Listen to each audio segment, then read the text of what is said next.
Hello, and welcome to what hopefully is the last lesson for your GMAT prep, the path to test day. So, let's talk just about how to achieve your GMAT goals now that you feel ready to take the exam theoretically. And that's the question, right? Am I ready for the GMAT? Well, we say no. Don't ask, am I ready for the GMAT? Because in many cases, it's one of those things that you just can't feel fully 100% ready for. It's an execution based activity, so you'll never feel like, yes, I know 100% I'm ready to go. Instead, ask, am I underprepared for the GMAT? Meaning, do you feel like you've done the preparation that's required? And hopefully, if you're watching this video through all of our other lessons and a lot of practice through the questions in this course, as well as using official guide practice questions and practice exams directly from the GMAC test makers, you are feeling prepared for the attempt at the GMAT. So, here are just some realities of the exam. First, many MBA candidates are going to take this thing more than once. It's just the nature of it. Most folks that go to top schools take the exam more than once for no other reason than if you ever try to take this without any sort of prep, you're going to just be baffled by, say, a data sufficiency problem. So be understanding that it's okay to take it more than once. And if you feel prepared but don't get the score that you want, it's okay. You can take it again and not with any sort of penalty because multiple attempts don't have negative impacts on the admissions process. So just consider two hypothetical candidates. First, we've got a student who submits a 4-year old GMAT exam that's a 740. And remember, you can submit your scores for up to 5 years. Then we've got another candidate that submits a 720 that was taken a month ago after having taken the exam twice previous in the prior 12 months. That was a 600 and then a 650, and then this most recent month ago, 720. Who, in the eyes of an admissions officer, is more appealing? In most cases, you'll have the admissions officer tell you the second candidate who actually got a lower score but showed a track record of improvement because it just shows the level of dedication that is required to complete the full MBA program, as opposed to somebody who might be applying on a little bit of a whim because they've had a score for 4 years, they've only submitted the one score, it may not be as serious of an endeavor. Whereas if you show those 3 attempts and improvement, that actually may work in your favor because it shows a level of sincerity in your desire to go to business school. Now, in most cases, taking a attempt at the GMAT, whether it's online or in person, is going to be beneficial after 3 months of regular prep. So if you've been practicing as recommended by this course for about an hour a day in the morning, about an hour in the day in the evening, you want to probably take an exam after 3 months of practice. Hopefully, you've seen some improvements. And even if you aren't quite at the target in your practice as yet, your practice exams, that is, it's still going to be a good thing to just get a rep in of the official GMAT. Understand what the security is like if you're taking it online, what the security is like when you're taking it in person, just what the experience is like when it comes to just test anxiety and nerves and things of that nature. Getting away from all of those unknowns so that you can see what it's like. And if you have to take it a second time, you'll just be that more comfortable with the entire endeavor because it is impossible to be 100% ready for any execution based activity. Even the best soccer players can miss the entire goal on a penalty shot. Even the best baseball players will strike out 4 times. Even the best actors sometimes forgets their lines. So you are never going to feel that 100% certainty that you're ready for the GMAT because anything can happen on test day. But by setting yourself up for success, you won't feel underprepared and you'll be ready to potentially execute based on the skills that we've talked about here because nerves are normal. Everyone has nerves when they take these sorts of standardized tests. So don't feel like just because you're nervous that you're not ready. you may actually be well enough prepared through all of the tactics that we've illustrated through this course. And it's probably in your best interest, especially if you've been at this for about 3 months or more, to get something on the books so that you're not just preparing indefinitely. That's a horrible position to be in. And the deadline can actually give you some of the impetus to get into taking the exam on time and potentially meet deadlines that are out there for your admissions calendar. Now, here's a 2 week path to test day. So let's assume that you've scheduled something. 14 days before, you want to be just continuing to do and self review your practice drills, but now certainly at your exam pace. So that means I've got to be doing everything on the verbal side under 2 minutes on average, sentence corrections under a minute and a half on average. On the quantitative side, I'm trying to do 30 question sets in 60 minutes, preparing for things like when I need to skip, when I need to potentially look for ways to save time, all of those things, because this is when the timing really starts to matter most. And so, like I said, focus on pacing and execution, particularly in those 60-minute, 30 question quant drills.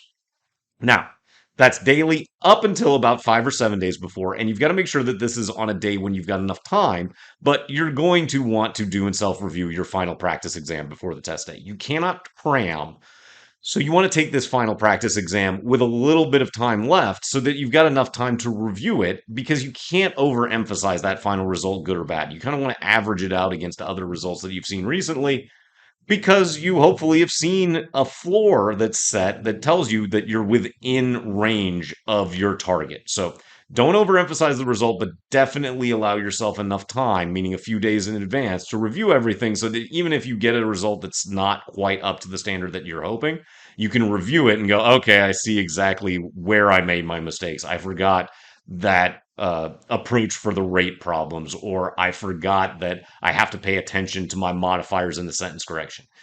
Give yourself the opportunity to review the exam, your final practice exam, in full by not taking it like 2 days before.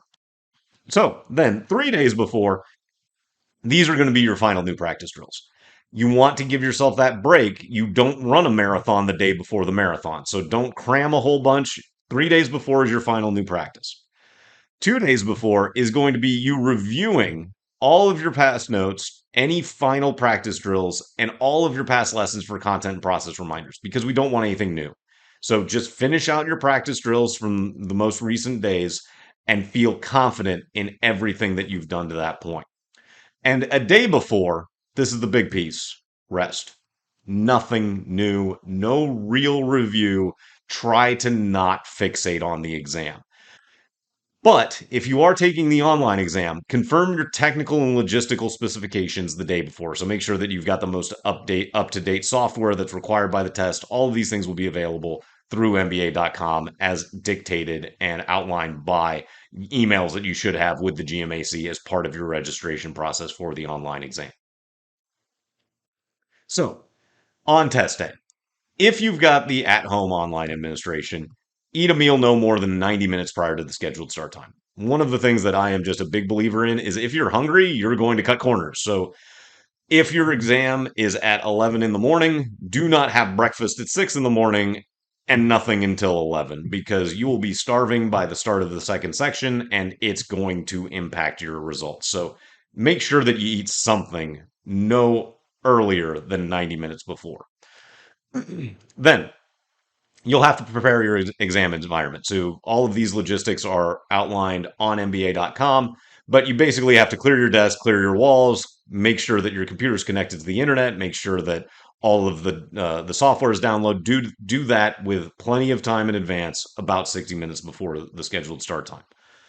Then you'll have your final technical specs confirmation about 30 minutes prior to the start time. So again, this is just making sure all of the bells and whistles, the accoutrements for the Pearson system are on your computer and that your browser isn't crashing or anything of that nature right before your start time.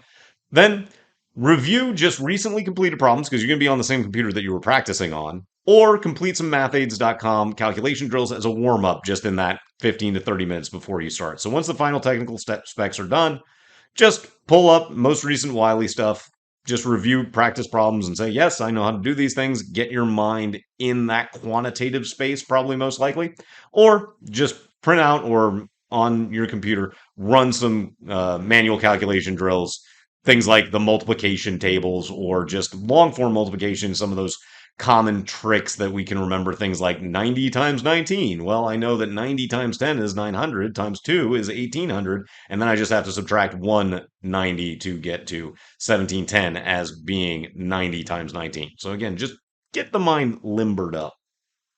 And then log into the Pearson interface 15 minutes prior to the scheduled start time. They again will only allow you in at that point, so you're just ready to go when they are.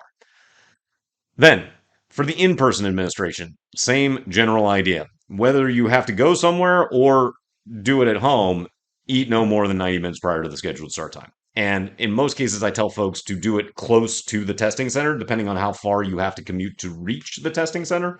Again, you just don't want to be hungry as you're changing sections.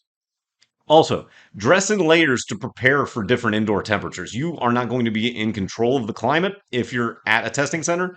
So wear a light jacket, wear a sweater, because you can't be certain as to whether it's going to be too hot or too cold in that room, but I'm quite certain that it's not going to be exactly where you want it to be. So just wear some layers so that you can shed a coat or put on a coat if the temperature dictates. Also, prepare to arrive to the location at least 30 minutes prior to your scheduled start time, just because you don't want that stress. You don't want to be behind on a train. You don't want to be stuck in traffic. So prepare to be there 30 minutes early.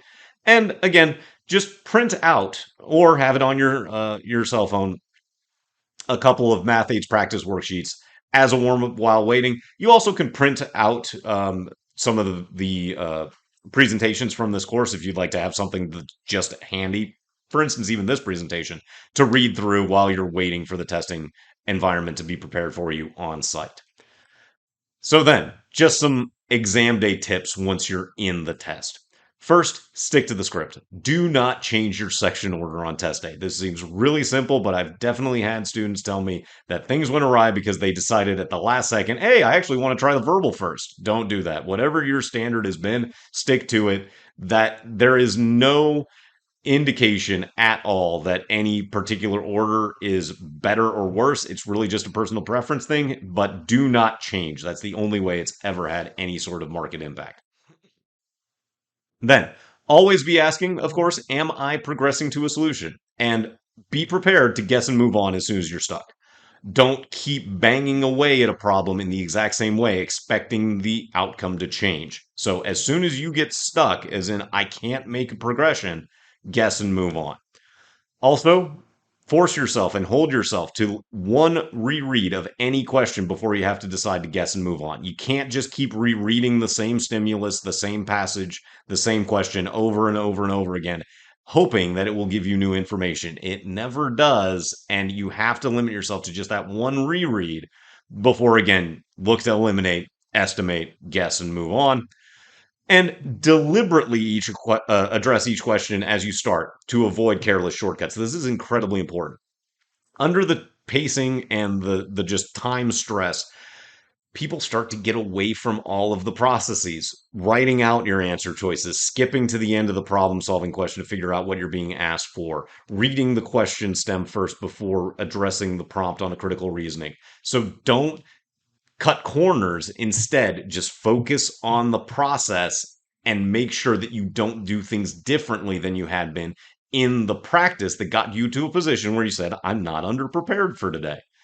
And lastly, remember your section pacing targets because this is important.